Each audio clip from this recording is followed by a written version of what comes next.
Good morning to everybody. On behalf of the European Speech and Language Therapy Day and SLT Awareness Task Force, let me welcome you to this exciting day for the history of CEPLOL, now ESLA. Please allow me to shortly present the members of the task force, starting with Blaženka from Croatia, who is being our valuable liaison to the board. Rafaela, who has a long history in service to CEPLOL and especially to this task force. Daniela from Malta, Raluca, Elena from Greece, and Emilia from Finland. Let me give you some history real quickly. In 2004, the decision was made to celebrate European Day. And between 2004 and 2014, the board, along with Veronica from Estonia, were responsible to implement and support countries in developing activities for European Day without, though, having a centralized procedure to do so. In 2013, the European Day Working Group was created with an amazing group of people really willing to support the implementation of European Day. And for the first time, the working group suggested that maybe CEPLOL could play a more vital role in organizing European Day and also in doing a more centralized way to go about that. So the working group suggested the common poster, the new branding of CEPLOL, and that was implemented with great success. In 2020, with the restructuring of the association, the new task force was created. Now, the question is, why is it so important to celebrate SLT Day, European SLT Day? First of all, we need to increase the visibility of our profession. We need to increase public awareness of what communication disorders are, what is our role as speech-language therapists, what kind of evaluation methods, and what kind of therapeutic methods we are using for our patients. We also need to advocate for our clients and our patients. Often, people with communication disorders are a group of people that is frequently forgotten by governments, by politicians, and it's our duty to promote and advocate for them. Also, it's important for ESLA as a European association to support their members also at the local level of the associations.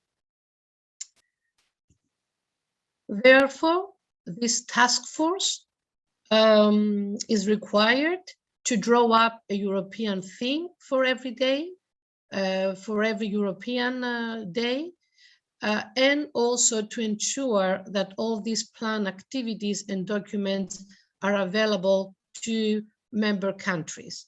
And lastly, we need, as a task force, to come up with ideas to promote our profession across Europe, not only on this particular day, but throughout the year.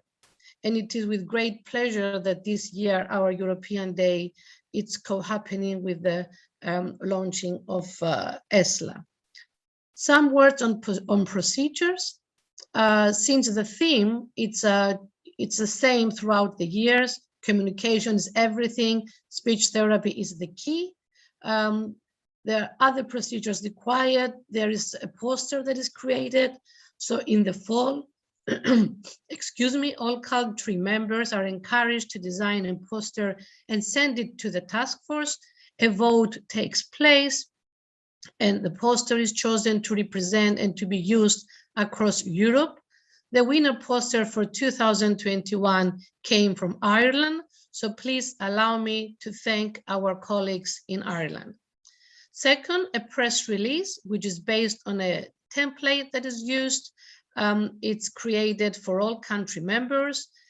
According to the theme, an expert is invited to write an essay which is implemented in the press release and giving information on the specific disorder or theme of the year. And each country receives the press release and proceed for translation. And hopefully a new goal is to collaborate with the Educational Materials Task Force, and hopefully we'll be able to gather all the materials referring to European Day and upload them in our new website so they will be accessible to all country members. You can see that the themes targeted throughout the years are covering a wide spectrum of disorders, from multilingualism to dysphagia, autism, finishing last year with 2020. Who are we targeting with all this information? We are targeting our patients and our clients. We are targeting doctors for interprofessional exchange. As mentioned before, people with communication disorders are often forgotten, so we need to reach out to politicians and local authorities.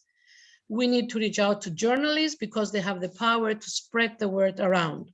We need to reach out to our colleagues for continuing education and, of course, to the public.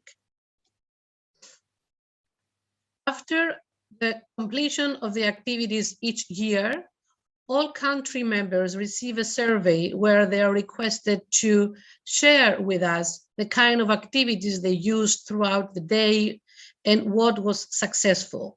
All these activities mentioned in the next 2 slides are actual activities used by our members, like screenings to the public, distributing flyers, running media campaigns on TV and newspaper, organizing press conferences, even interviewing people, asking them if they know what speech therapy is all about, organizing symposiums, collaborate with schools, meeting with government representatives, using social media, share success stories, and collaborate with many school authorities. When it came to choosing the theme for this year, ESLA could not ignore the needs that the pandemic was created. With social distancing being a must, telepractice was the only way to go, and therefore our theme for this year. But let me present to you the themes for the years coming up. In 2022, speech and language therapy across age spans.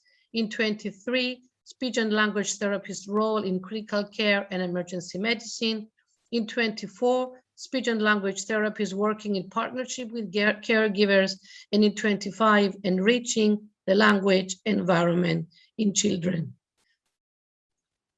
Thank you for your attention.